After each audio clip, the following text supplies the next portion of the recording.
It's a tragedy as old as time. I flew too close to the sun.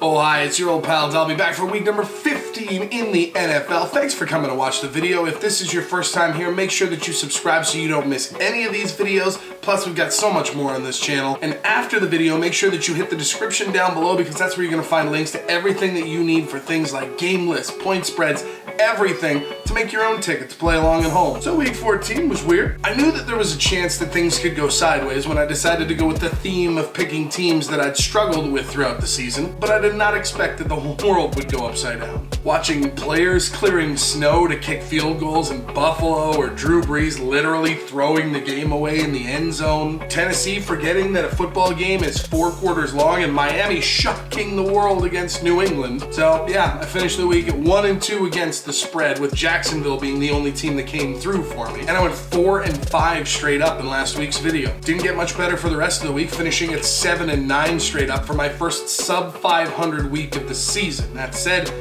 we went 14 weeks, things were going really well, so if we're gonna have one bad one, let's get it out of the way so we can finish the season strong. I'm still 142-66 for the season, which is still a 68-67% pick rate, and good for third place against all of the experts listed at NFLPickWatch.com. And I plan on my first losing week of the season being my last. I got a really good feeling about week 15, so let's put the losing behind us and get after it. Last week, New Orleans was cruising down the field, and it looked like a game-tying field goal was an inevitability, but also a game-winning touchdown was very much a real possibility. That is until Drew Brees rifled one into coverage in the end zone and got intercepted by Atlanta, and they lost the game. Not my favorite way to start a week. Now, New Orleans has had a long week since that Thursday to think about how close they came, how it shouldn't have ended that way, and how now they're tied with Carolina at 9-4 instead of being at 10-3, comfortably in the lead in their division. And the frustration of losing a game they should have won, and the pressure of having to try and now stay even with Carolina, is probably going to come out very strongly against New York this week. The Green Machine got smoked by Denver, which is not a good look for any team in the NFL right now, but I don't think they're as bad as that result would seem. The odds makers feel like they're as bad as that result would seem, but I don't. And I say that about the odds makers because they've set the line at -15.5 for New Orleans. They're expecting New Orleans, or at least the betting line suggests, that New Orleans could win by 3 scores in this one. Now, McCown is out. That's a big setback for New York, but I still don't think that they're going to get blown out that badly. The defense for New York has actually shown some real signs of life throughout the last half of the season. If they can just keep Drew Brees in check, and I'm not saying that Drew Brees isn't going to have a day, and I'm not saying that New York's offense is going to suddenly and magically be good again, especially with a backup quarterback, but I don't think that this game goes as off the rails as the odds would suggest. I'm certainly picking New Orleans to win this game straight up against pro line, all of that stuff, but if you're giving me 15.5 points against the spread, I'm gonna take New York.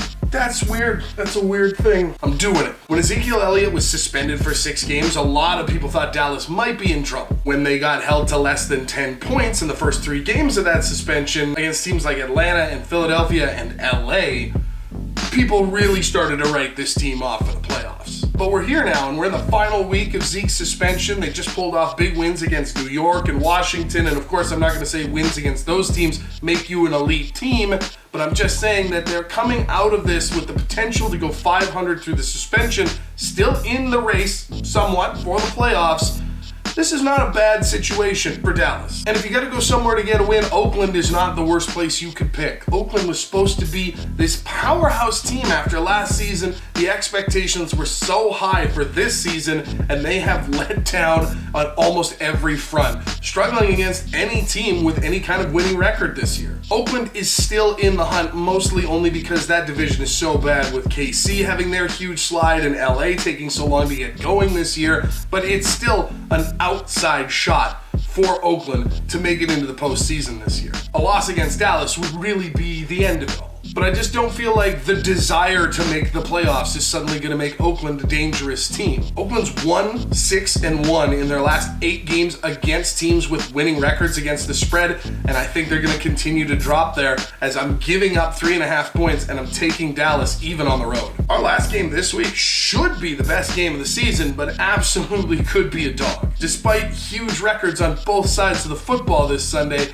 New England and Pittsburgh have really found ways to struggle at times you wouldn't expect it. Pittsburgh and New England are essentially playing for first place in the AFC. Things could change, but honestly, I think it's a Pittsburgh win and a Jacksonville loss this Sunday, which I'm not predicting a Jacksonville loss, but I'm just saying could clinch home field advantage for Pittsburgh throughout the rest of the way. And if New England wins this game, then they'll have the tiebreaker over Pittsburgh, and they're very likely to end with similar records. Now, the black and yellow have been stringing together a lot of great wins, but 4 of their last 5 have been won by last-second field goals. So it's not exactly the dominance you would expect from a team that's 11-2 at this point in the season, especially when those wins have come against teams like Indy and Green Bay and Cincinnati. Meanwhile, New England just had their second what the hell moment of the season. First, of course, came early against Kansas City in the season opener, where they got lit up in a game where they were heavily favored. Bring on the repeat, they just got lit up on Monday night by Miami. Now, I know there's division rivalries and stuff like that. Division games are always a little bit closer than maybe they should be, but at this point in the season,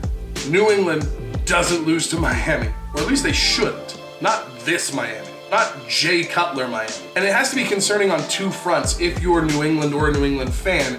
Number 1, the offense was non-existent, and all that was missing was Rob Gronkowski. Now, Gronk is a big piece of the offense, but are we really comfortable saying that if he's not there, nothing else works? Tom Brady, Brandon Cooks, like there's players here that should be able to rack up points and yardage, and they did nothing. If Gronk is the straw that stirs the drink, if he's the only thing that makes that thing work, what's to stop teams like Pittsburgh from just making sure they're focused covering him and watching the rest of the offense sputter like it did on Monday against Miami? I'm not saying that's a real thing, I'm just saying there's some problems in the offense that are more than just the fact that Gronk wasn't on the sidelines. And on the other side of the ball, New England's defense has really struggled at certain points of the year, and it seemed like they were finally getting things going again, but they gave up almost 200 total yards to Kenyon Drake. They got passed on by Jay Cutler. So if this defense can't stop Drake and Cutler and a guy like Jarvis Landry, are they going to be able to stop Ben Roethlisberger, Antonio Brown, and Le'Veon Bell? And even if they do slow them down, we've seen Chris Boswell nail clutch kicks. The Killer Bees is a real deal in Pittsburgh. And this defense in New England may not be ready for it. Or if they're ready for it, they just might not be able to do anything about it. I can prep for a math test, I'm probably still gonna fail that son of a. I like Pittsburgh, especially at home, and especially if you're giving me 2.5 against the spread. If I'm picking straight up, I also like Pittsburgh to win this one, but if I'm picking in the constraints of a pro line ticket where you gotta win by more than 3, otherwise it's a tie, this could very well be the 5th game in 6 for Pittsburgh to end on a late field goal. So I think I would take this on a pro line tie. All right, pool's time to wrap things up. This week, I'm gonna go with Miami, Philly, and Baltimore on the road. And I'm gonna take Jacksonville, Minnesota, and Seattle. That's a big one at home. So now that you know who I've got, the question becomes, who do you got? Leave it in the comments down below this video, or hit me up on Twitter or on Instagram, which is also where you're gonna find all of my picks for the Saturday games, the Thursday games, the Monday games, and all the Sunday games that we didn't talk about here in this video. So make sure you're following me everywhere to get maximum coverage of what's going on in the NFL. Don't give up on me because of one bad week, because after this, we're going right back up to the top. Thank you guys so much for coming to hang out to watch this video. Make sure that you're subscribing, liking, following so that you don't miss any more of the videos until the end of the season. And don't forget, under the video, you're gonna find links to everything you need to play the games yourself. I'm your old pal, Dalby. Thank you very much for coming to hang out with me. I will see you in week 16. If you want to make sure that you're getting all the line spreads and game lists before anybody else, you got to be an MVP. Follow the link in the description of this video to sign up with WCLC to get alerts, notifications, and emails directly to you with everything that you need to play.